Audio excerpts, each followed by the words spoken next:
What's up, YouTube? This is Morgan, also known as Jew, and there is still about, I want to say, like 2 minutes left in this football game between Georgia Tech and Florida State.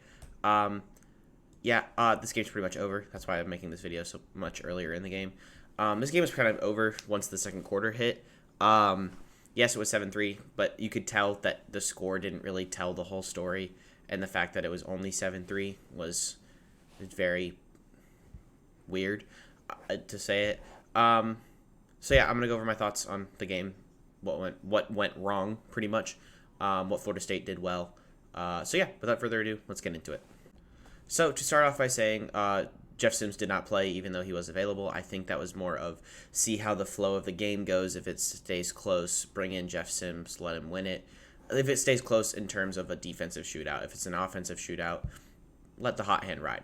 But I think that was the case with what happened with Jeff Sims. Zach Pyron didn't do, honestly, a terrible job when he came in. Zach Gibson got the start, 2 for 3, 0 yards, 2 3-and-outs. One of them coming off of a fumble recovered by Charlie Thomas, which was a 70-something yard return back.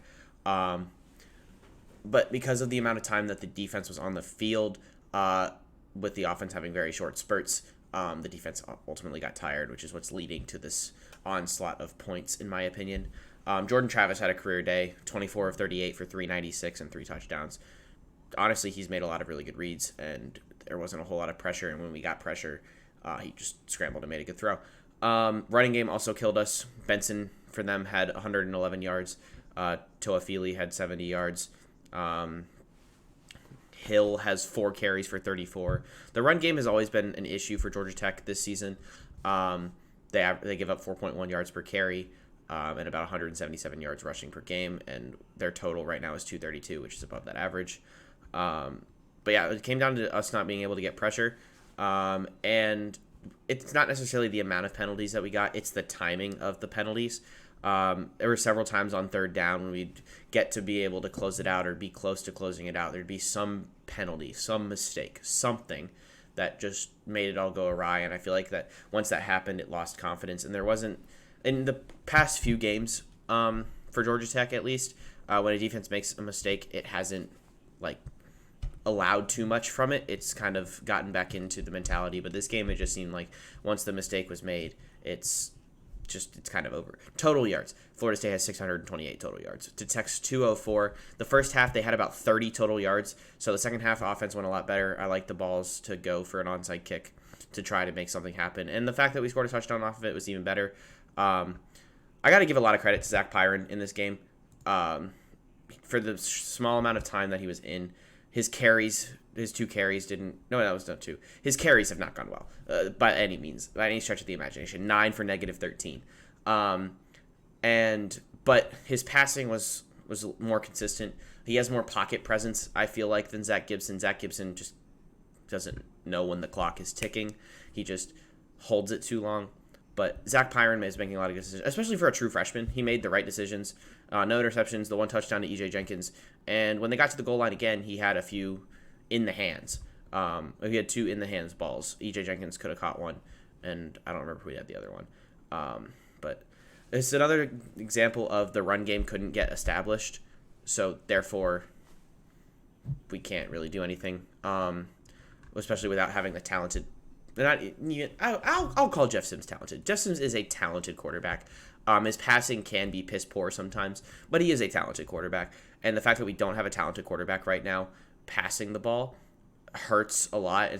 And what it seems like is people are just keying in on the run because they know we can't really pass, causing us to just be even worse on offense than we were with Dave Patnode. But Florida State ran the ball really well. They threw the ball really well. There really wasn't a whole lot they did wrong. They turned the ball over. But the issue is Georgia Tech can't do anything off of it. They have 3 points off turnovers the entire game. The touchdown was off of the onside recovery. But yeah, Zach Gibson 2 for 3 with 0 yards. He got 2 drives, but 0 yards on 2 completions. Next steps for Georgia Tech, I gotta say, moves us to 3-5 and puts us in the same spot that we thought we were going to be. Virginia Tech is still a very winnable game. Miami doesn't look as winnable anymore, but it's still there. It's an idea that's there. But that illustrious... the thing is with Georgia Tech the past few years is we haven't been able to get the fourth win. If we can overcome the fourth win, I feel like this team feels like there's that hurdle to get over because it's the thing that's loomed them for the past few years. Ever since Jeff Collins took over, they haven't been able to get more than 3 wins. And the fact that they're at 3 wins currently, which I don't think we would be at if Jeff Collins was still the coach, but the fact that we are at the 3 wins with a game that is very possible to win next at Virginia Tech, it says a lot. I don't think, based on how these past games have gone and how I think the rest of the season will go, that Brent Key will get the job, especially after how the last 2 weeks have gone, and it's just looked like utter dog shit. I hope Brent Key stays at Tech. I don't think he should be the head coach, but I hope he stays at Tech. I like him as a coach, like in terms of a position coach. He's a very great guy. He says the right things, keeps people grounded. But I don't want him to be a head coach for us, at least. I think we have to just completely rid the entire program of Jeff Collins and just be like, except for Thacker. Thacker's done a solid job this season. Now that he's allowed to coach, Thacker has done a pretty solid job. But it's the fact that there's too much Jeff Collins still left in this, and the lack of very talented guys on the roster shows. I feel like there's a lot of talent, obviously, but it's the lack of superstars that we had, like Jahmyr Gibbs, Jordan Mason. Just lack of guys who have that superstar potential. There's a few guys, but it's not a whole lot, and that's really the issue with the team. Georgia Tech's coming out with their final drive. It's 41-10 right now. I think that's going to finish as the final score unless Zach Pyron pulls out something miraculous. But yeah, thoughts on the game, really? Defense was on the field for too long. Zach Pyron didn't look awful for his first collegiate game ever. Not even, he didn't start, but his first collegiate, appearance ever. Yeah.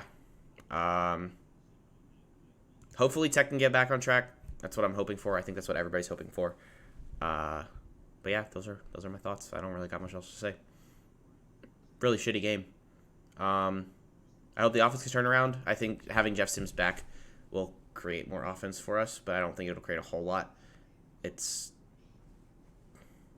Offense just sucks.